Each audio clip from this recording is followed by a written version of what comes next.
नमस्कार दोस्तों, पीसीएस अभ्यास के ऑनलाइन स्टडी प्लेटफॉर्म में मैं निशांत आप सभी का स्वागत करता हूं। और आज हमारा लेक्चर 2 स्टार्ट हो रहा है। कल हमने जो इंट्रो क्लास थी हमारी मॉडर्न हिस्ट्री की वो हमने देख लिया था। ये क्लास आपके यूपी पीसीएस और यूपीआरओ को ध्यान में रखते हुए डिजाइन किया गया है। ठीक है, आप लोग क्या करना, एक नोट्स बनाते चलना। विश्वास रखो, इस क्लास के बाहर हिस्ट्री के क्वेश्चन नहीं जाएंगे। 30 क्लास के करीब में ये क्लासेस आपकी रहेंगी और आपकी इतिहास की दिक्कत हमेशा के लिए खत्म कर देने वाला हूं, निश्चिंत रहना। तो हमारा पहला टॉपिक जो स्टार्ट होता है वो स्टार्ट होता है arrival of European company in India. Bharat में यूरोपीय कंपनियों का प्रवेश। मैंने अपना कल बोला था कि मॉडर्न हिस्ट्री आपकी यहीं से स्टार्ट जाती है। जिन जिन यूरोपीय कंपनियों ने भारत में आगमन किया, तो पहली यूरोपीय कंपनी थी आपकी पुर्तगीज। वास्को डिगामा पहले भारत आता है, रास्ते की खोज कर लेगा।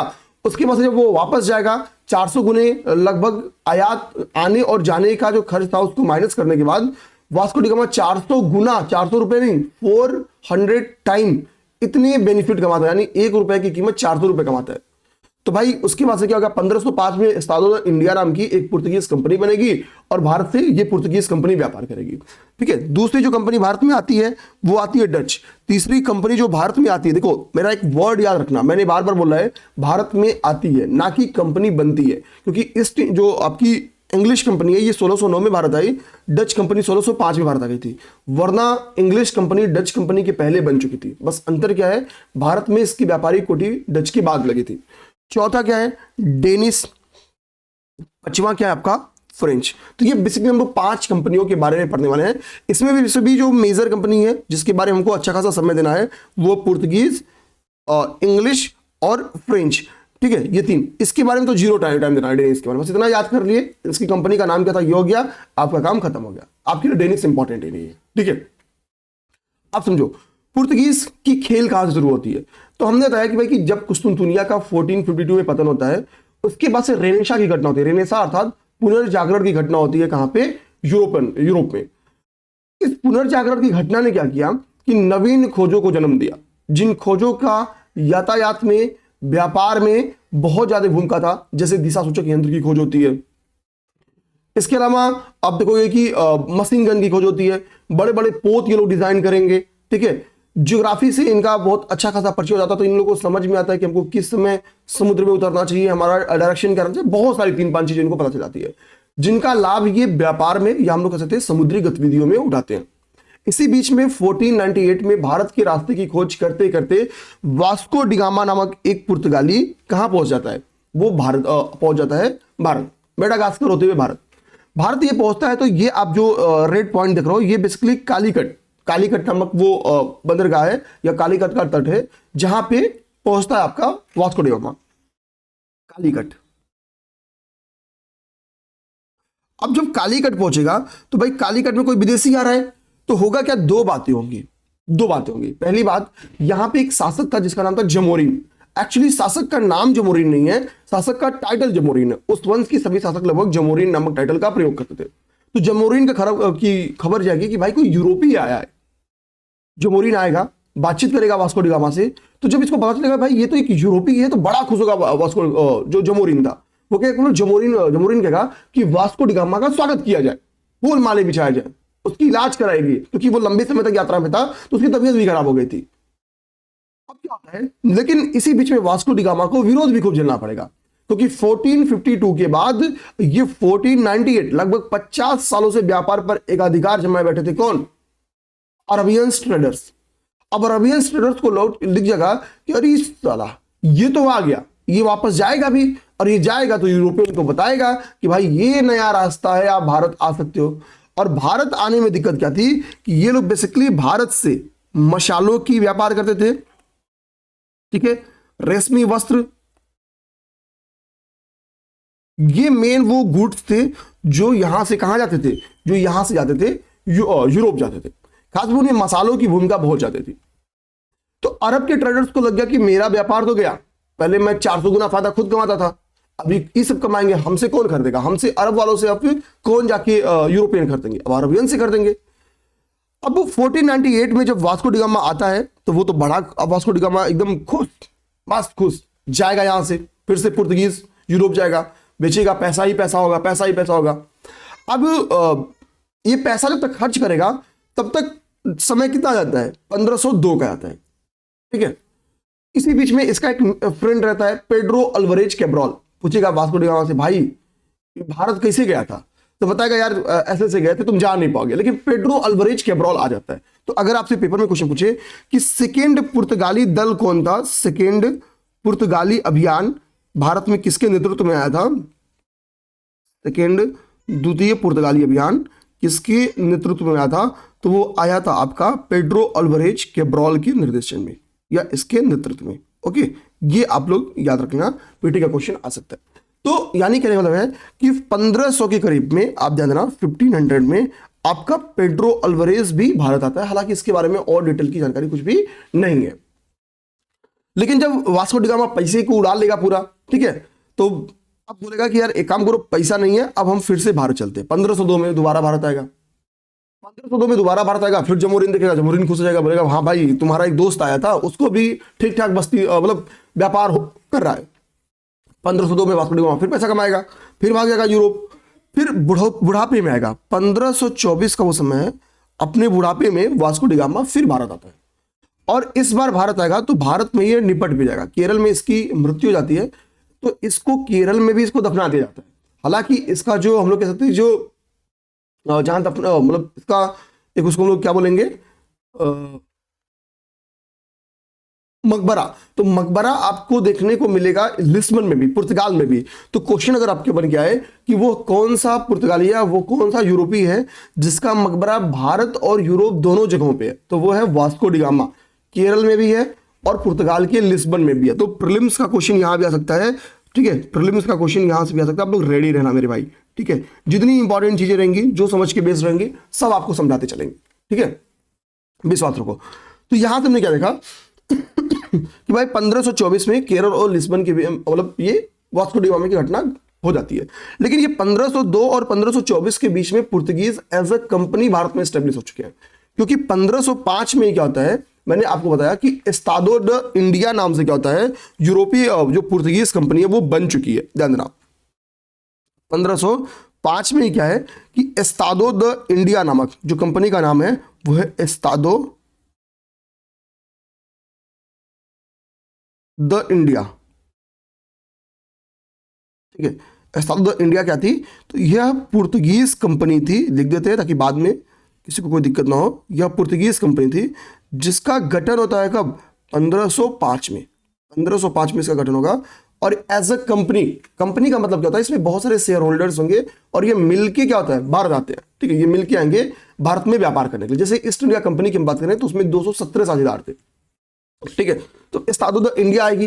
और जब ये 1505 में भारत आएंगे, तो चूंकि भारत में इसके पहले मैंने बताया ना कि भारतीय भी चाह रहे यूरोपियंस आए, क्योंकि अरब के ट्रेड पे और सॉरी भारत के ट्रेड पे अरबियंस का कब्जा हो गया है, तो नुकसान तो हो रहा है। तो जैसे ही एज ए कंपनी पुर्तगीज आएंगे, तो वास्को डी गामा और कैब्रॉल इतना माहौल यहाँ पे पॉजिटिव बना के रखे हैं कि इनको इनिशियली व्यापारिक फैक्ट्री या व्यापारिक कोठी की स्थापना में कोई दिक्कत नहीं होगी। तो कोचीन में और कन्नौर में इनके द्वारा व्यापारिक कोठियां स्टेब्लिश करी जाएंगी, स्थापित करी जाएंगी, इसमें इनको किसी भी प्रकार की दिक्कत नहीं आएगी।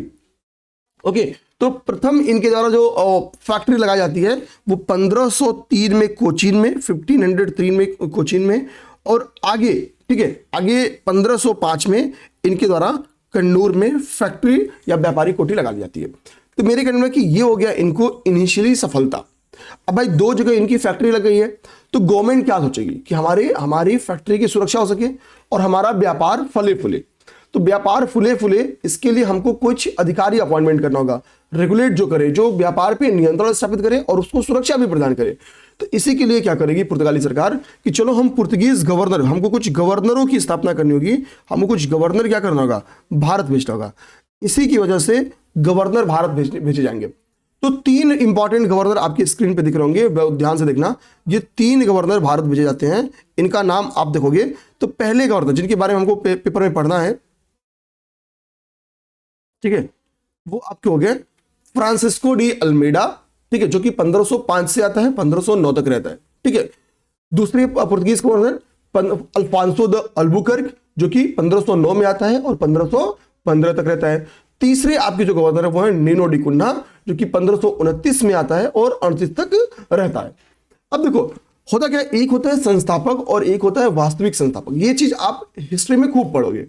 वास्तविक संस्थापक का मतलब है कि एक ने आके बोला कि ठीक है ये मेरा वंश स्टेब्लिश हो गया, दूसरा है तलवार के दम पे बता दे कि हाँ ये मेरा वंश स्टेब्लिश हो गया, कोई चुनौती मत देना, यानी वो वास्तविक संस्थापक है। ठीक है, तो फ्रांसिस्को डी अल्मीडा, अगर आपसे पूछे कि कौन संस्थापक किसको मानेंगे पुर्तगीज कंपनी का, तो अल्मीडा, लेकिन वास्तविक संस्थापक माना जाता है अल्फांसो द अल्बुकर्क को। अब देखो, तो यानी 1505 में क्या होता है, अल्फांसो द अल्मीडा आएगा और 1509 तक रहेगा। अच्छा, अब तक तो इंडिविजुअल को रक्षा करनी थी, तो वास्को डी गामा की रक्षा तो जमोरिन ने कर ली, लेकिन अब एक कंपनी आ रही है, अब एक कंपनी व्यापार कर रही है, तो इंडिविजुअल भाई एक इंसान कितना एक जहाज में खरीद के लेके जा पाएगा। तो अरबियंस ट्रेडर्स को चुनौती मिली, मनमुटाव हुआ, रिसिया गए, लेकिन बोले चल आज तू कितना लिख छिपा ले जा।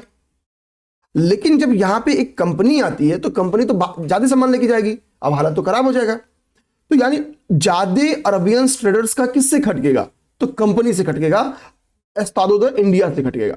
तो अल्मीडा से वो विरोध करेंगे, अल्मीडा से वो युद्ध भी करते हैं। ठीक है, ठीक है, तो अल्मीडा के साथ जो इनका युद्ध होता है उस युद्ध को हम लोग कहते हैं बैटल ऑफ चौल, जो कि 1508 में लड़ा जाता है। बैटल ऑफ चौल को, बैटल ऑफ चौल जो लड़ा जाता है वो एक त्रिकुट थी, एक तिकड़ी थी। ठीक है, वो तिकड़ी कौन थी, तो वो तिकड़ी थी मिस्र, तुर्की और गुजरात ट्रेडर्स, और जो गुजरात के व्यापारी थे, खासतौर पे ये इस्लामिक व्यापारी थे। ये किस धर्म को मानने वाले थे, इस्लाम को मानने वाले व्यापारी थे। तो मिस्र, तुर्की और गुजरात के इस्लामिक व्यापारी क्या करेंगे, एक त्रिकुट बनाएंगे कि यार देख हमको क्या करना होगा, ये हमारा हम सबका दिक्कत है। ठीक है, तो अपना एक का प्रॉब्लम नहीं है, अपन सभी लोग का प्रॉब्लम है, हम मिलके क्या करते हैं, इनको निपटा देते हैं। लेकिन होगा भी यही कि 1508 की इस लड़ाई में वर्सेस किससे होगा भाई, वर्सेस लड़ाई किसकी होगी, तो हम लोग कह सकते हैं ऐसे पुर्तगीज लिख देते हैं, सीधी सीधी सी बात। ठीक है, पुर्तगीज से होगी, अर्थात हम लोग कह सकते हैं अल्मीडा से होगी। ठीक है, अल्मीडा से होगी। इनिशियली अल्मीडा क्या होता है, इसमें हार भी जाता है, आरंभिक तौर पे अल्मीडा की हार हो जाती है, लेकिन अगले ही वर्ष अल्मीडा इस त्रिकुट को हरा भी देगा। ठीक है, यानी पहले क्या हो रही है, पहले पराजय हो रही है, नेक्स्ट ईयर ही विजय भी मिल रही है। अब जब पराजय होती है तो जैसे मान लो अभी ऑस्ट्रेलिया से भारत क्या हुआ, मैच हार रहा, तो मतलब बॉर्डर गॉस की टर्फी, लगभग हमने अगर ये वाला मैच सिडनी वाला नहीं जीते तो ड्रॉ भी नहीं होगा, हार जाएंगे। तो अभी हम लोग क्या है, नाराज है, नाराज है, तो हम लोग क्या कर रहे हैं कि रोको जो है, यानी रोहित और कोहली इन लोगों को संन्यास लेना चाहिए। तो ये एक आरंभिक क्या होता है, गुस्सा होता है। तो पुर्तगीज राजा को भी गुस्सा आएगा, वो कहेंगे काम करो, अल्मीडा को बुला, मूड खराब कर दिया भाई, वहां पे हमको नियंत्रण करके लंबा व्यापार करना है, तो लड़ाई हार गया। ठीक है, तो यानी क्या है, अल्मीडा वास्तविक संस्थापक नहीं बन पाएगा, बहुत मजबूत नहीं कर पाएगा, क्योंकि भेजा क्यों गया था, भेजा गया था कि अल्मीडा को कि आपको व्यापार पर नियंत्रण स्थापित करना है, व्यापार पर कंट्रोल, मार्केट कंट्रोल करना है। ठीक है, व्यापार पर नियंत्रण स्थापित करना है, यानी जो हम लोग कह सकते हैं कि हिंद महासागर है, हिंद महासागर है, उस पर मार्केट कंट्रोल, उस पर पूरा का पूरा क्या करना होगा, कंट्रोल स्थापित करना होगा, उस पर पूरा का पूरा आपका नियंत्रण स्थापित करना होगा। और इसी को ध्यान में रखते हुए प्रयास भी करता है अल्मीडा, ऐसा नहीं कि प्रयास नहीं करता है। अल्मीडा क्या करेगा कि एक पॉलिसी स्टार्ट करता है जिसका नाम है आपका ब्लू वाटर पॉलिसी, शांत जल की नीति, इसको हिंदी में कहते हैं हम लोग, ब्लू वाटर पॉलिसी की शुरुआत करेगा। Blue water policy, blue water policy का मतलब क्या था, इस नीति का बेसिकली मीडियम ये था कि हम क्या करेंगे, इसको हम लोग कहते हैं शांत जल की नीति कहते हैं, शांत जल की नीति। मतलब जो हिंद महासागर है उसको इतना शांत करेंगे कि वो शांति व्यवस्था केवल हम ही बनाए रखेंगे, उसको अशांत कौन कर सकते, तो हम ही बाकी शांत रहेंगे। मतलब वहां पे आके हमसे कोई लड़ने उड़ने की हिम्मत ना रखे, हमसे बिना पूछे कोई व्यापार नहीं कर पाए, हम जो चाहेंगे वही व्यापार कर पाए। तो ब्लू वाटर पॉलिसी का बेसिकली कॉन्सेप्ट ये था। लेकिन अब इतना कुछ जो रूल्स थे कि हम जो चाहें वही लोग बेचें, जैसे फॉर एग्जांपल कि मसालों और जो बारूद था इसके व्यापार पर कंट्रोल लगाते थे कौन, खासतौर में काली मिर्च और जो बारूद था इसके व्यापार पर कंट्रोल लगाते कौन, पुर्तगीज, कि भाई इसका व्यापार नहीं करना, हम जिनको अनुमति देते वो लोग कर सकते हैं। ठीक है, उससे वो हैवी पैसा लेते थे करने वाले से। दूसरा, अरबियंस के पास अच्छे घोड़े थे और मुगल शासकों के पास अच्छे घोड़े नहीं थे, तो अच्छी नस्ल के घोड़ों का अकबर भी ट्रेड करता था। तो अब उसके इनके पास क्या है, एक तो रास्ता है कि भाई वो लैंड रोड को अपना किया है, तो लैंड रोड बड़ा टफ पड़ता था भाई, उतना चल के बहुत लंबा समय लगता था, वो टफ रास्ता था। तो इजी रास्ता क्या था, सी रूट था। सी रूट पे कौन कब्जा करेगा, पुर्तगीज कब्जा करेंगे, तो ये कहेंगे भाई हमसे पूछ के जाओ। तो ये अच्छी नस्ल के घोड़े देते नहीं थे, इसको मुगलों को रोक लेंगे, बोलेंगे नहीं जाएगा। अब दिक्कत की बात मुगलों को क्या है, अब फॉर एग्जांपल अब यहाँ पे भाई मुगल स्टेब्लिश है, भाई सभी भारत में स्टेब्लिश है, क्योंकि ये दौर वो है जिसमें किसका दौर है, अकबर का दौर है। तो ये अनस्टेबल मुगल नहीं है, ये स्टेबल मुगल है। अब सोचो अकबर क्या करे, अकबर को भी व्यापार करने के लिए कार्टेज अल्मीडा कारवां सिस्टम को फॉलो करना पड़ता है। कार्टेज अल्मीडा कारवां सिस्टम कैसा समझाऊंगा आपको। तो यानी क्या है, अब अकबर को अच्छे घोड़े नहीं मिलेंगे तो अकबर को अंदर लड़ाई लड़नी है। हमको पता है कि अभी मेडोल पढ़ेंगे तो अकबर बहुत सारी लड़ाई लड़ रहा है, फिर अकबर के पास घोड़े के बिना मार खा जाएगा। ठीक है, अब दिक्कत ये थी कि अकबर अंदर क्या करेगा, अब अकबर से समझौता करेगा, अकबर बात मानेगा तो घोड़ा जाने देगा। तो यानी ये पूरा सिस्टम था कि हम क्या भारत जाएगा और क्या भारत से जाएगा, ये डिसीजन लेते थे। खैर बैटल ऑफ चौल ने डिसाइड किया कि अब हटना ही है, किसको, अल्मीडा को हटना ही है। तो द्वितीय पुर्तगीज गवर्नर जो कि बहुत पावरफुल गवर्नर था, जिसको हम लोग वास्तविक संस्थापक के तौर पे जानते हैं, अल्फांसो द अल्बुकर्क की बारी आती है। अल्फांसो द अल्बुकर्क इसके हटने के बाद आता है, लगभग 6 सालों तक भारत में रहता है, 1509 से लेके 1515 तक।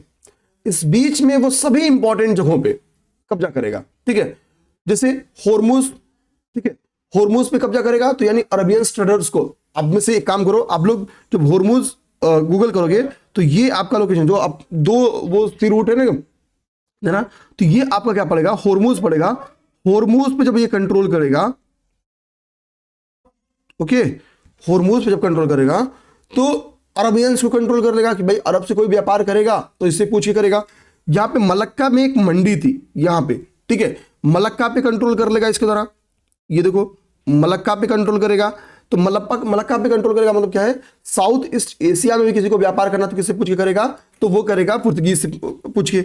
और ये बाकी भाई ये एरिया क्या हो गया, ये हमको पता है भाई, ये जल हो गया, यानी ये हिंद महासागर हो गया। तो इनडायरेक्टली हम लोग कह सकते हैं कि हिंद महासागर पे टोटली कंट्रोल किसका हो गया, HMAS, यानी ये हो गया आपका हिंद महासागर। तो हिंद महासागर, मेडागास्कर पे भी आगे चल के इसका कंट्रोल हो जाता है, मतलब पुर्तगीज का। तो यानी हिंद महासागर के लगभग सभी एरिया में क्या होता है कि आपके पुर्तगीज कंट्रोल कर लेंगे। ठीक है, यही है इनका ब्लू वाटर पॉलिसी। तो आप समझो ब्लू वाटर पॉलिसी को यहां से समझ सकते हो।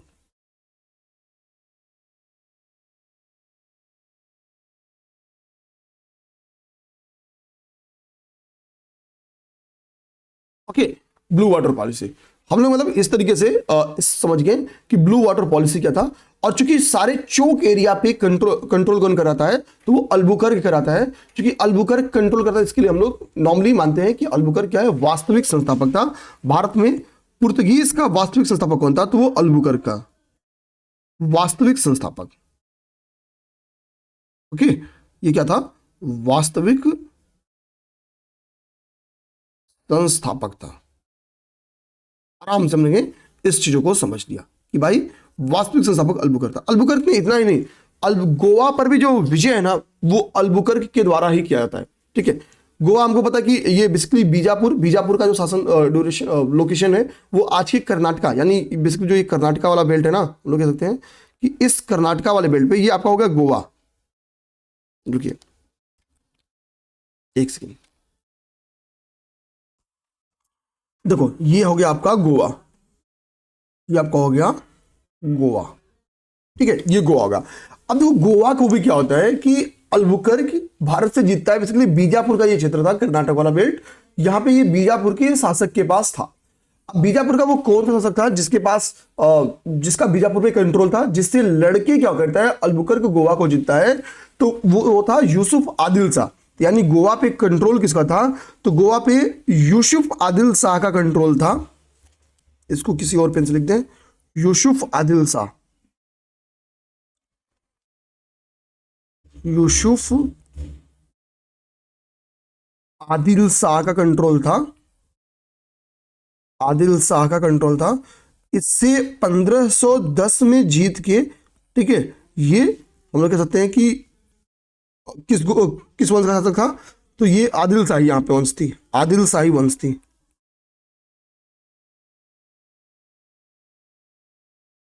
आदिल शाही वंश का शासक था। ठीक है, इससे जीत के गोवा पे कंट्रोल किसने कर लिया, अल्बुकर्क ने कर लिया। देखो एक चीज समझो, पेपर में अगर क्वेश्चन आए कि गोवा पर नियंत्रण किसने स्थापित की, तो आंसर बनेगा अल्बुकर्क। लेकिन क्वेश्चन आए कि गोवा को कैपिटल किसने बनाया, तो आंसर बनेगा नीनो डी कुन्हा। बिल्कुल अलग बात है मेरे भाई, जानना इसको एकदम मर्ज नहीं करना है। औपचारिक रूप से इसको कैपिटल बनाता है नीनो डी कुन्हा के द्वारा, ठीक है। यहाँ पे देखो आगे नीनो डी कुन्हा है, ये क्या करेगा, गोवा को इसके द्वारा औपचारिक राजधानी बनाई जाती है। मैं लिख देता हूं, औपचारिक रूप से ऑफिशियली गोवा क्या होगा, राजधानी बनेगी और पूरे कार्टेज अल्मीडा सिस्टम यहीं से रेगुलेट होगा, पास हो जिसको बनाना यहीं से बनाया जाएगा, ठीक है। तो ये समझ गए हम लोग। अच्छा, अल्बुकर्क इतना ही नहीं करेगा, इसको पता था कि हमारा यहाँ पे साम्राज्य स्थापित हो गया है, तो हमारी फैमिली मतलब जो लोग आएंगे पुर्तगीज से लाएंगे, वो यहाँ पे झक थोड़ी मारेंगे भाई, वो कहेंगे हमको परिवार से मिलने जाना है 6 महीना बाद, ठीक है। वो कहेंगे हमको पुर्तगीज का ट्रिप मारना है, तो दिक्कत आ जाएगी भाई। तो वो बोलेगा यहाँ पे काम करो, शादी करो, हम अनुमति देते हैं कि आप भारतीय महिलाओं से शादी कर सकते हो, ठीक है। तो ये क्या करेंगे, भारतीय महिलाओं से शादी करेंगे, यानी यहाँ पे अपना परिवार स्टेब्लिश कर लेंगे, तो यहाँ पे अपने परिवार की संख्या बढ़ाएंगे, ठीक है, जो कि जाहिर सी बात है ईसाई मान्यताओं को पालन करने वाले होंगे, ठीक है। इनके द्वारा भारत में हमको पता है कि सती प्रथा पर रोकती, जिनके वो अल्पवयस्क स्त्रियां, जो विवाहित स्त्रियां जिनके पति मर जाते थे, ठीक है। तो चूंकि हमारे यहाँ फिर शादी के कॉन्सेप्ट हमारे यहाँ थे, लेकिन सती के भी कॉन्सेप्ट मिलते हैं, ठीक है। हमको पता कि एरड़ का अभिलेख आपने सुना होगा, तो एरड़ अभिलेख में आपको पहली बार सती के कॉन्सेप्ट मिलते हैं।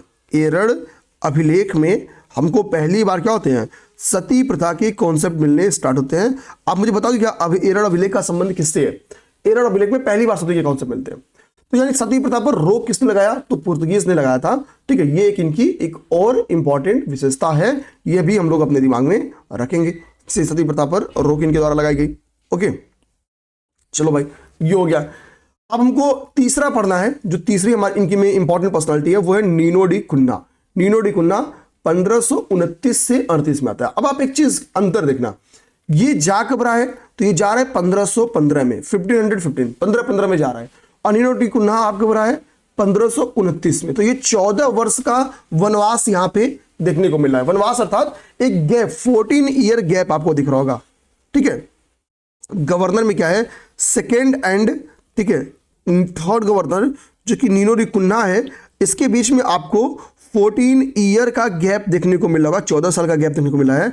इसका जो रीजन है मैं आपको बता दूं, पेपर में क्वेश्चन आ सकता है कि दूसरे और कथन काल में याद है कि द्वितीय गवर्नर के पश्चात जो तृतीय गवर्नर था नीनो डी कुन्हा, वो 14 वर्ष के अंतराल के पश्चात भारत आया, ठीक है। इसके पीछे प्रशासनिक कारण जिम्मेदार थे, कारण में लिखते हैं, इसके पीछे धार्मिक कारण जिम्मेदार थे। धार्मिक लड़ाई क्या है, ठीक है, धार्मिक जो थोड़ा सा कि कारण थे, धार्मिक लड़ाई चल रही थी इस वक्त पुर्तगीज में, अशांति था, धार्मिक अशांति का माहौल था, जिसकी वजह से क्या है कोई गवर्नर यहां पे आ नहीं पाए थे, तो उसका रीजन था धार्मिक कारण, ठीक है, ये दिमाग रखना है। तो 14 वर्ष बाद नीनो डी कुन्हा आएगा, तो जो गैप रहेगा वो गैप भरेगा।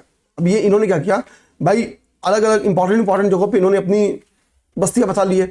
Nino da Cunha basically internal part में बस्तियां अच्छी बसाएगा। हुगली कहां पे होगा, तो हमको पता है हुगली वेस्ट बंगाल में होगा, वेस्ट बंगाल में हुगली है, हुगली में, सेंटो में, मद्रास में, यानी ये अब इंटरनल पार्ट में भी अच्छी बस्तियां बसाना स्टार्ट करेगा।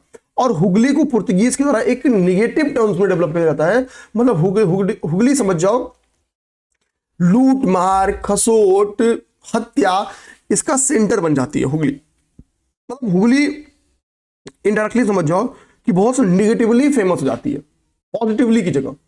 तो कुछ बस्तियां जैसे हुगली में, सेंटोमे में इसके द्वारा बताया जाता है, और हुगली को बहुत निगेटिवली इसके द्वारा क्या कर जाता है, प्रसिद्ध कर जाता है। यही रीजन है कि शाहजहां 1632 में, शाहजहां के द्वारा 1632 में मार के भगा दिया जाएगा इन लोग को। यहाँ पे आप चाहो तो लिख सकते हो कि शाहजहां द्वारा 1632 में यहां से भगा जाएगा, ये लोग माफी भी मांगते हैं शाहजहां से, ठीक है, ध्यान देना।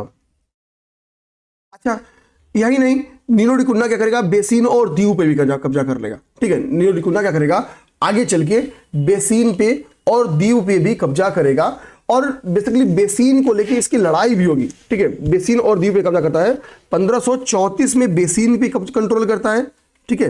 क्रमशः अगर मैं यहां पे लिखूं, क्रमशः 1534 और 35 में, 1534 और 35 में, आप देखो जब वो बेसिन पे कंट्रोल करेगा 34 में, तो गुजरात का एक शासक था, उसका नाम था या नवाब था, उसका नाम था बहादुर था, वो बड़ा नाराज हो जाएगा, ठीक है, हमको तुमसे मिलना है। तो होगा क्या, नीनो डी कुन्हा कहेगा आओ जिसे इनको पता था कि हमको किसी भी भारतीय शासक के घेरे में नहीं जाना है, मतलब उनके एरिया में नहीं जाना है, उनको अपने एरिया में बुलाना है। और भारतीय वाले तो सब शेर होते थे, ठीक है, वो कहते थे कि एरिया तो कुत्तों का होता है।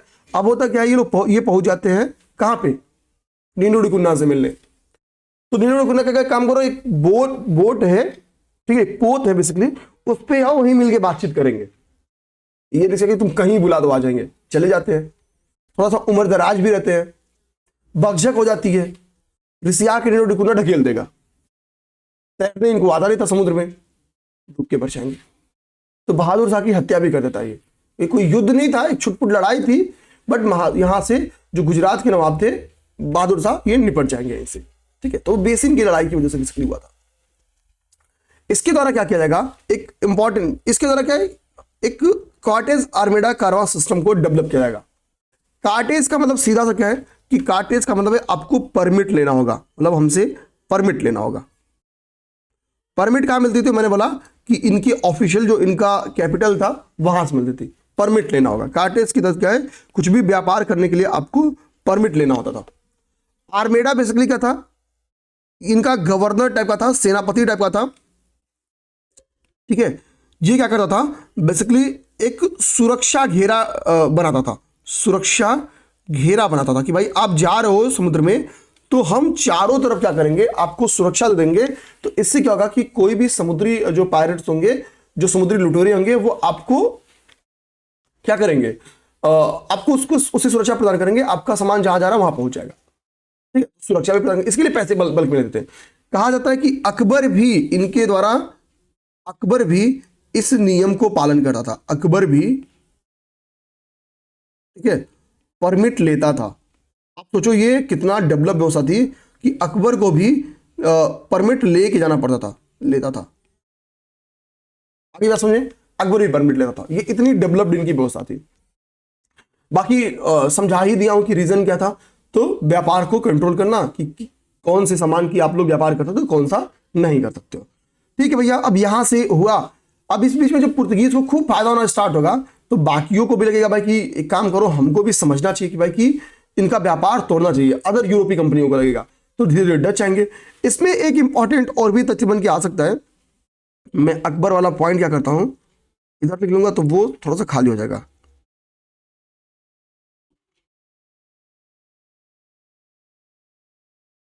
ठीक है।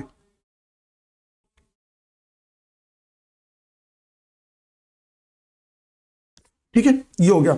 ये पॉइंट खाली करने के पीछे का रीजन था, यहां पे कुछ इंपॉर्टेंट फैक्ट आपको बताना है, ओके। इन जगहों पे आप लोग भी कहीं आप तो अपने हिसाब से लिख लेना, ठीक है, क्योंकि हमारा नेक्स्ट पेज थोड़ा बिजी है, तो हम लोग यहाँ पे लिखेंगे। अब देखो पेपर में क्वेश्चन आ सकता है कि भारत में पुर्तगीज की देन क्या है, मतलब उन्होंने हमको दिया क्या। चलो हमसे जो लिया तो समझे में आता है, क्या हमको कुछ दिया भी। तो आपका जो एग्रीकल्चर है ना, उसको बहुत हद तक इन्होंने डिजाइन किया है, बहुत हद तक, मतलब जो खाद्य वस्तुएं हैं उसको यहां तक पहुंचता है। हालांकि जो हमको मेनली देखनी है, जो पेपर में आया है, तो गोथिक शैली, ध्यान देना, गोथिक शैली इनके द्वारा लाया गया है। जो गोथिक आर्किटेक्चर है वो इनके द्वारा लेके आया गया है। तो एक तो गोथिक आर्किटेक्चर इनकी देन है,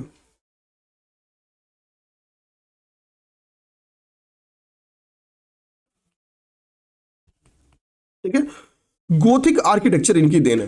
गोथिक आर्किटेक्चर मतलब आप देखोगे कि बहुत ऊंचे ऊंचे छत होते थे, बहुत ऊंचाई पे खिड़कियां लगती थी ताकि जो रोशनी है वो आ सके, ठीक है। गर्मी के भी दिनों में बहुत ज्यादा ठंडक रह सके, ठीक है। अब देखो बाद में जब इंग्लिश का कैप्चर होता है, तो इंग्लिश में भी इसी गोथिक शैली को इस्तेमाल करते हैं, लेकिन चूंकि वो इसका नाम विक्टोरिया शैली रखते थे, तो इंग्लिश के ड्यूरेशन में जो विक्टोरिया शैली का प्रयोग हुआ है वो एक्चुअली गोथिक शैली ही थी, और उसके द्वारा बहुत सारे स्ट्रक्चर्स बनाए गए हैं भारत में, ठीक है। तो गोथिक शैली इनकी जो देन है वो है।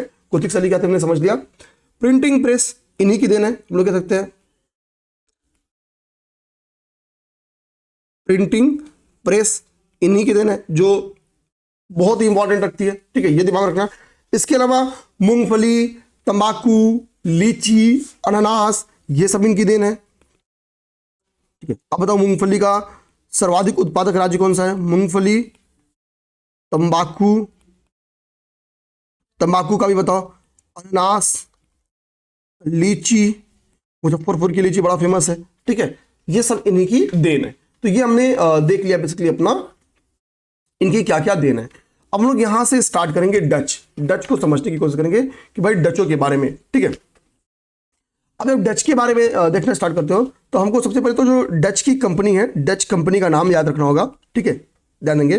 तो उसका नाम है वेरिंग दे, यहां पे लिख रहा हूं,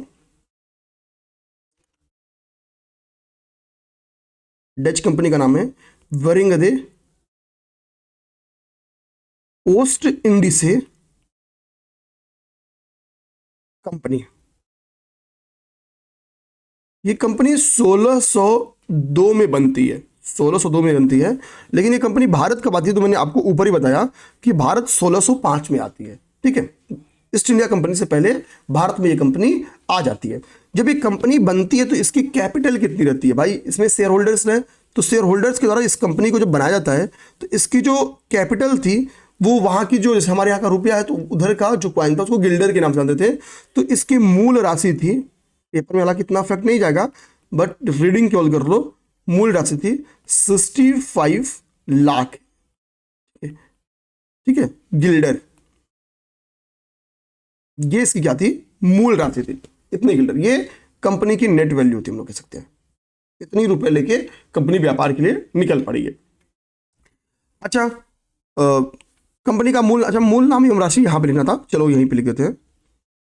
ये समझना कि भाई इसको फॉर्मेट बनाया था, इसको यहां पे समझा दिया, ऐसे एरो बना देता हूं, ओके, ये समझा दिया यहां पे। अब हमारा तीसरा है मुख्य फोकस, दूसरा पॉइंट हमारा है कि भाई इनका मुख्य फोकस क्या था। तो भारत में स्पाइसेस यानी मसालों का व्यापार, ठीक है, इनका मुख्य फोकस था, मेन फोकस क्या था, मसालों का व्यापार, स्पाइसेस का व्यापार, स्पाइसेस ट्रेड, मसालों का व्यापार, ठीक है, मसालों का व्यापार। हालांकि समय के साथ इन्होंने भारत से सब चीजें बेची जो ये बेच पाए, और जब वो आते, मतलब टारगेट तो इनका था कि मसालों से व्यापार करेंगे, मसालों का व्यापार करेंगे, और इनका फोकस एरिया में आपको बताऊं कि इनका फोकस भारत ना होके साउथ ईस्ट एशिया था, साउथ ईस्ट एशिया इनका सबसे फोकस जोन था, ये भी दिमाग में आप लोग रखना। भारत से खासतौर पर इन्होंने मसालों के निर्यात की जगह पे ज्यादा जो इन्होंने प्राथमिकता आगे चल के दे दी थी, तो कपड़ों को इन्होंने ज्यादा प्राथमिकता दी थी। बाकी सबका क्या था, मसालों का था, मसाला इनका भी फोकस किया था, लेकिन मसाले बेसिकली साउथ ईस्ट एशिया से देख लिए, ठीक है। और क्योंकि साउथ ईस्ट एशिया जो मलक्का मंडी, मतलब मलक्का वाला बेल्ट था, वो भी मसालों के व्यापार के लिए बड़ा फेमस था। इन्होंने क्या किया, भारत से कपड़ों को प्राथमिकता दी, कपड़ों को इन्होंने ज्यादा प्राथमिकता दी, क्योंकि भाई पुर्तगीज भी इसी लगे हैं क्या करने में, मसाला बेचने में। आगे अभी ईस्ट इंडिया कंपनी आ जाएगी, वो भी मसाला बेचने में, तो कहेंगे भाई हम थोड़ा सा अपना बदल लेते हैं, ठीक है, हम थोड़ा अच्छा भारत में इन्होंने मसाला कपड़े पे नहीं रहे, जो मन में आया वो बेचे, सीसा मिला सीसा बेचे, कच्चा रेशम मिला कच्चा रेशम बेचे, चावल मिला चावल बेचे, अफीम मिला अफीम बेचे, सब बेचे, तुम दो हमको हम बेचेंगे, ठीक है। भारतीयों को इन्होंने सहूलियत भी बहुत ज्यादा दी, ध्यान देना। एक व्यवहारिक तौर पे ये थोड़ा अच्छे थे, व्यवहारिक तौर पे क्या थे, ये अच्छे थे। अब हमारा बात है भाई इन्होंने कंपनी कहां लगाई, तो डचों की पहली जो कंपनी लगती है, फर्स्ट कंपनी जो लगती है वो मछलीपट्टनम में लगती है, पहली कंपनी इनकी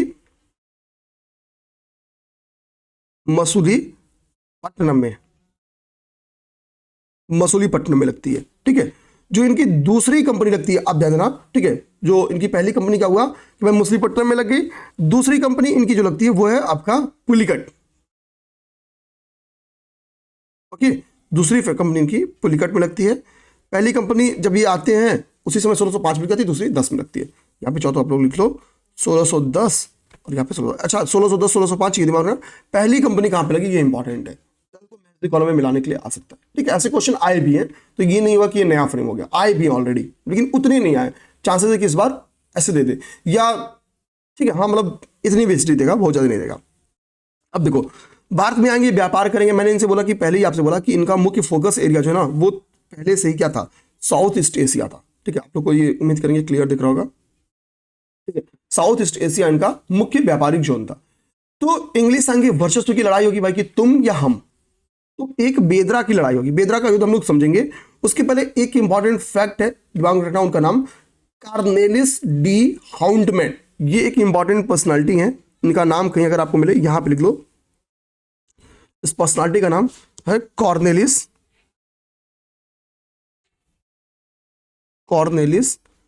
डी हाउंटमैन,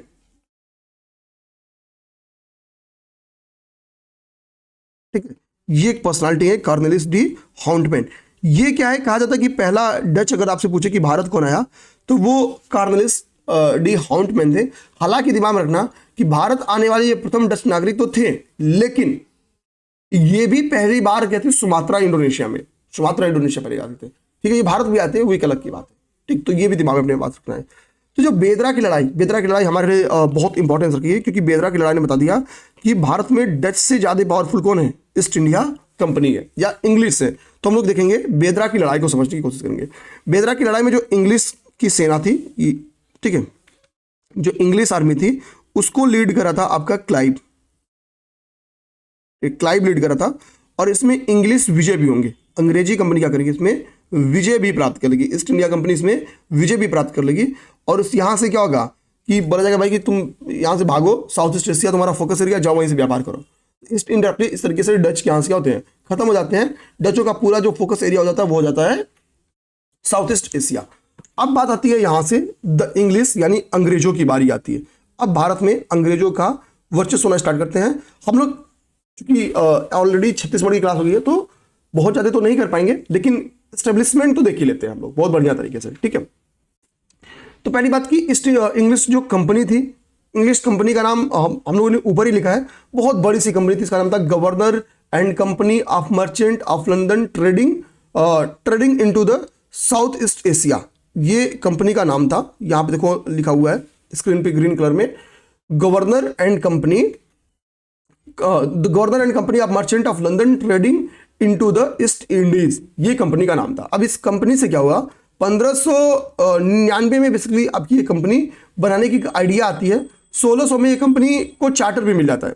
ठीक है, कंपनी को चार्टर भी मिल जाता है। अब समझो, ठीक है, 1599 में मैं इसको सोचा, जो ईस्ट इंडिया कंपनी में बोलते हैं ना, वो 1833 के चार्टर एक्ट से इसको नाम दिया गया था। तो हम लोग शॉर्ट में लिखते हैं ईस्ट इंडिया कंपनी। समझ जाना आप लोग, 1833 के चार्टर एक्ट का नाम छोटा किया गया था। तो ईस्ट इंडिया कंपनी जो है, EIC जो है, ये दिमाग रखना, बनती तो ये कब है, बनती तो ये है 1599 में, 1599 बनेगी। 1600 में चार्टर लेती है, यानी अनुमति ले लेती है महारानी एलिजाबेथ से कि मैडम हम ईस्ट के साथ व्यापार करना चाहते हैं। महारानी एलिजाबेथ बोलेंगे ठीक है, हमको क्या बेनिफिट मिलेगा, तो बोलेगा मैडम पहले आप बताओ कि आप हमको कितने समय के लिए अनुमति दे रही हैं। तो 31 दिसंबर, एग्जैक्ट आपसे डेट पूछे तो ये चार्टर 31 दिसंबर को मिला था, 31 दिसंबर को चार्टर मिला था कि ठीक है। वो बोलेंगे जाओ 15 ईयर के लिए तुम एक छत्र राज करो, तुमको कोई रोके टोकेगा नहीं, कोई दूसरा तुम्हारा कॉम्पिटेंट जाएगा नहीं, तुम ईस्ट इंडिया मतलब इंडीज से व्यापार करो, यानी basically Bharat, South East Asia, इन सब जगहों से व्यापार करो, कोई दिक्कत नहीं है। महारानी बोलेंगे कि हमको क्या मिलेगा, तो जो मिला तो मिला ही। बोलेंगे ये 15 ईयर ऐसा नहीं कि यहीं पर रोक देंगे, बढ़ाएंगे हमको कुछ। ठीक है, मतलब भाई तुम प्राइवेट कंपनी हो, गवर्नमेंट का कुछ फायदा पहुंचाओ, सहूलियत लेते जाओ। तो बोलेंगे ठीक है मैडम, हम वादा करते हैं, विश्वास रखिए। अब ये इस नाम से कंपनी आपकी रेडी हो गई, कंपनी पहुंची भारत पहुंची कंपनी। तो भाई जब कंपनी का निर्माण होता है तो यूके में या हम लोग कह लें ब्रिटेन में शासिका कौन रहती हैं, महारानी एलिजाबेथ।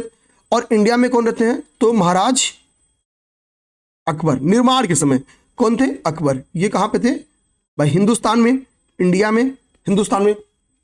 अब जब ये हम लोग घटना देखने जा रहे हैं 1608 के करीब में, तो वहां पे हो गए जेम्स प्रथम। तो जेम्स प्रथम क्या करते हैं, बोलते हैं भाई कि कंपनी तो पहुंच गई है लेकिन कुछ मिल नहीं रहा है, क्योंकि ऑलरेडी क्या है वहां पे पुर्तगीज स्टेब्लिश हैं, डच स्टेब्लिश हैं, अरबियंस को तो भगाए देते हैं लेकिन कुछ कुछ रहते हैं। तो पुर्तगीज और डच बड़ा विरोध कर रहे थे। तो बोलेंगे कि महाराज किसी को भेजिए, जहांगीर, ये दौर है जेम्स प्रथम वाला जो दौर है, ये जहांगीर का दौर है। भारत में कौन है इस समय, तो भारत में इस समय जहांगीर आ गया है। ठीक है, यहां पे इंडिया की जगह हिंदुस्तान लिख देते हैं, हिंदुस्तान। तो हिंदुस्तान का इस वक्त जो शासक है उसका नाम है जहांगीर, मुगल शासक है। तो कि जहांगीर के दरबार में भेजिए और थोड़ा इंप्रेस करिए जहांगीर को, शायद शासक से शासक का आदमी बात करे तो बड़ा खुश होगा। तो बोलेंगे जेम्स प्रथम ठीक है, हम कैप्टन हॉकिंस को भेजते हैं। तो पहले हॉकिंस जाता है फिर मुंडो जाता है, पहले हॉकिंस फिर मुंडो। ठीक, अब पहले हॉकिंस है कि पहले मुंडो, ये दिक्कत आ गई। तो हॉकिंस मतलब H से हॉकिंस और M से मुनरो। तो ABCD पढ़ो, ABCD EFGH H आ गया पहले। और जी IJKL एम आ गया बाद में, तो यानी हॉकिंस पहले आया है और मुनरो बाद में आया है। तो हॉकिंस और मुनरो में कभी भी डाउट में पड़ो तो ABCD के क्रम में याद कर। तो 1608 में हॉकिंस आएगा, और मतलब ये इंग्लिश भी बहुत, भाई इंग्लिश का रहने वाला तो इंग्लिश बहुत अच्छा जानता था। और ये फारसी क्या थी, फारसी इनकी राजकीय भाषा थी। फारसी क्या थी इनकी, मुगलों की राजकीय भाषा थी। तो पहले जानता था, तो पहले क्या किया, जब आ रहा था कैप्टन हॉकिंस तो रास्ते में फारसी की एक बुक पा जाता है, ठीक है। पोत में बैठ के वो पूरी फारसी की बुक पढ़ जाएगा और इसको फारसी आ जाती है। आएगा जहांगीर से फारसी में बतिएगा, जहांगीर खुश। अब जो आपसे कोई ब्रिटेन का आदमी आके हिंदी में बतियाए, भोजपुरी बोले, आपको लगेगा कि अपने गांव का है, घर का है, बतिया मन से बतिया, चाय पानी भी पिलाओगे। कैप्टन हॉकिंस भी यही करेगा। जहांगीर खुश होगा, गदगद हो जाएगा। लंबे साल 4-5 साल तक जहांगीर के दरबार में रहेगा। बोलेगा साहब कुछ मांगना चाहते हैं, 1609 में ही मांगता है। देखना 1609 में ही मांगेगा कि हमको एक स्टेब्लिश कंपनी चाहिए, हम एक व्यापारिक कोठी स्थापना करना चाहते हैं। कहां पे, सूरत में। सूरत में साहब हम एक व्यापारिक कोठी स्थापना करना चाहते हैं, हमको अनुमति दे दो। तो जहांगीर बोलेगा अरे इसमें कौन सी बड़ी बात है, आप एक काम करो, हम आपको अनुमति देते हैं, जाओ बनाओ सूरत में। सूरत में क्या, व्यापारिक कोठी जाके बना लो, ठीक है। एक ट्रेडिंग जो आपको कोठी बनानी है वो बना लो भाई, कोई दिक्कत नहीं है, ठीक है। फैक्ट्री बना लो, ठीक है, व्यापारिक कोठी बना लो। लेकिन बड़ा विरोध होगा जहांगीर का। कौन करेगा, जो पहले से स्टेब्लिश है। तो जहांगीर ये अस्थाई नहीं हो पाता है। ये 1613 में जाके आगे 1613 में ये कोठी, ये फैक्ट्री बन पाती है, ठीक है, देखना फैक्ट्री। लेकिन आपने कभी पेपर में क्वेश्चन है कि पहली व्यापारिक कोठी कहां स्टेब्लिश हुई थी, तो आप इसका आंसर सूरत ही मानोगे, ये दिमाग में रखना, ठीक है। क्योंकि चार्ट मतलब आ गया, आदेश आ गया ना, मतलब अध्यादेश आ गया तो मीन्स हो गया, एप्लीकेबल वाले नहीं हो पाया, बहुत थोड़ी देर बाद हुआ। तो सूरत पहले थी इसका, ठीक है, तो ये दिमाग रखना। सॉरी, अब ये हो गया हमारा। तो कैप्टन हॉकिंस हो गया। अब बारी आती है कैप्टन मुनरो की, ठीक है। अब देखो ये जाने लगते हैं तो भाई विरोध हो जाता है। 13 तक तो रहते नहीं है, 13 में भाई सूरत की फैक्ट्री स्टेब्लिश होती है। तो जाते रहते हैं तो भाई अब मुगल जहांगीर को भी अच्छा लगेगा, भाई बंदा अच्छा इंसान था, आया और एक फैक्ट्री मांगा, वो भी विरोध कर दिए सब। तो बोलेगा भाई तुम बहुत बढ़िया इंसान थे, तुम्हारी शादी वादी भी करा दे रहे हैं, शादी भी कराता है इसका। बोलेगा तुमको 400 का मनसब देते हैं। मनसब मतलब 400 का नोट नहीं दिया, जो आपकी बुआ लोग आपको देती होंगी। 400 का तो नोट बात में ही नहीं। मनसब बेसिकली एक पद होता था, एक ओहदा होता था कि, ठीक है। तो दिया 400 का मनसब दिया, प्लस इसको भाई राजा है तो राजा टाइटल देने में बड़ा माहिर थे, जिसको जो मन में आया टाइटल दे। ये इंग्लिश अच्छा बोलता था तो इसको इंग्लिश खां की उपाधि देता है। ये दो चीज मिलेगा, यानी कुछ मिला जुला के कुछ नहीं मिलेगा बहुत ज्यादा। भाई 400 का मनसब तो मिल गया, अब ये आ गया वापस तो बात ही खत्म। मांगने तो बहुत बड़ा गया था, बात नहीं बनेगी। 1613 में जब फैक्ट्री मिल जाती है, थोड़ा सा स्टेब्लिश लगा, तो जेम्स प्रथम बोलेगा यार एक किसी और को भी भेजना पड़ेगा। तो वो टॉमस मुनरो को भेजेगा कि टॉमस मुनरो से कहेगा भाई तुम जाओ और थोड़ा तुम बातचीत करो, ठीक है, अब दोबारा हॉकिंस को नहीं भेजेंगे। तो ये आएगा तो ये सहूलियत ले लेता है, जहांगीर करेगा। जहांगीर इसमें बाकी लोग कमजोर भी हो रहे हैं, मतलब जो विरोध किए थे पहले। तो जहांगीर बोलेगा कि आप संपूर्ण मुगल भारत में आप जहां चाहो, यानी ओवरऑल जो मुगल इंडिया है का जो बाउंड्री है, ठीक है, उसमें आप फैक्ट्री बना सकते हो, फैक्ट्री डाल सकते हो,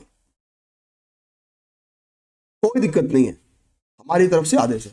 आप फिर फैक्ट्री की बर्मा जाएगी, मछलीपट्टनम में जाएगा, मद्रास में खुलेगी, हुगली में खुलेगी, मतलब फैक्ट्री ही फैक्ट्री होगी अपना आप तो, ठीक है। अच्छा देखो कहा जाता है कभी कभी जिसको आगे बढ़ना है परिस्थितियां भी उसके अनुसार आ जाती हैं। भारत में इस वक्त शासक आर्थिक तौर पे बड़ा कमजोर हो रहे हैं, ध्यान देना। तो जिसको आगे बढ़ना है, मतलब वही तरह की समय है, ठीक है, ऊपर वाला पहलवान तो गदा भी पहलवान, वही कॉन्सेप्ट है। तो अब चूंकि भारत में लिखा था कि यार अंग्रेज आएंगे, तो होता क्या गया, परिस्थितियां भी अंग्रेजों के अनुसार बनती गई। भारतीय शासक क्या हो गए, इनका व्यापार ठप हो जाएगा, भाई पुर्तगीज ही ठप कर दिए हैं, ये इनके पास आ नहीं रहा है, युद्ध में अनवरत है, शानो शौकत पर्याप्त चाहिए।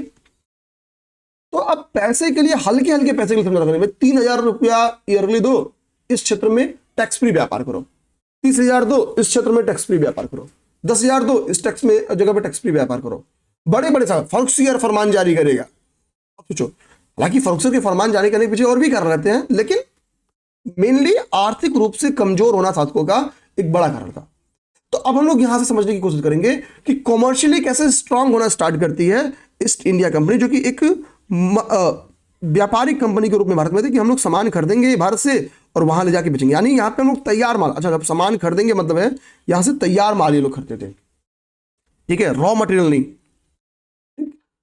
अब देखो, अब हमको देखना है कि बेसिकली, अच्छा हम लोग 45 मिनट की क्लास हो गई है, अगर हम लोग यहाँ से लेक्चर 3 कर लें तो हमारे लिए ज़्यादा बढ़िया रहेगा, ताकि पूरी कॉन्सेप्ट बीच में ब्रेक ना हो। ठीक है, एक नया कॉन्सेप्ट स्टार्ट हो रहा है, तो मैं कहूँगा इसको हम लोग कल देख लेते हैं। ठीक है, उम्मीद करेंगे मेरे भाई आज की क्लास आप सबको अच्छी लगी हो। प्लीज क्लास अच्छी लगी हो तो वीडियो को लाइक जरूर करना, चैनल को सब्सक्राइब जरूर करना, और अगर 2025 के प्रीलिम्स का पेपर दे रहे हो, यूपीआरओ दे रहे हो, तो टेस्ट सीरीज हमारी स्टार्ट हो गई है, आप उससे जरूर जुड़ो और टेस्ट देते चलो, प्रयास करते रहना है, प्रैक्टिस करते रहना है, क्योंकि तैयारी करने में, याद करने के बाद जो बचता हुआ काम है वो आपकी टेस्ट सीरीज ही पूरा करती है। तो टेस्ट सीरीज हमारे यहाँ स्टार्ट है, आप जुड़ सकते हो। साथ ही साथ यूपी पीसीएस 2025 की जो लोग टारगेट है वो दिमाग में, हम लोग अपने यहाँ डेली आंसर राइटिंग बैच भी स्टार्ट कर लिए हैं, वो बैच भी हमारा 5 तारीख से स्टार्ट है। तो आप लोग, अच्छा डेली आंसर राइटिंग बैच हमारी या टेस्ट सीरीज हमारी हर 15 दिन पे स्टार्ट होती रहती है, तो कोई दिक्कत की बात नहीं है, आप जब भी जागो तभी सवेरा आप ज्वाइन कर सकते हो। जय हिंद।